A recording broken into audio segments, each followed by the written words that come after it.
น้ำมันอ่ะเดี๋ยว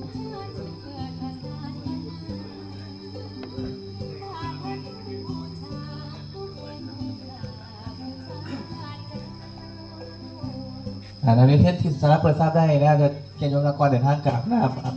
พระนมนต์กับหลวงปู่นะครับคุณนโมกศลาต่อขาผู้เฒ่านะครับถวายน้ำนะถวายน้ำเพื่อใช้ในกิจของสงฆ์นะแพงละ29 บาทนะครับของตุนยโยมอาจารย์เขาอยู่ทั้งหมด8 รูปนะครับที่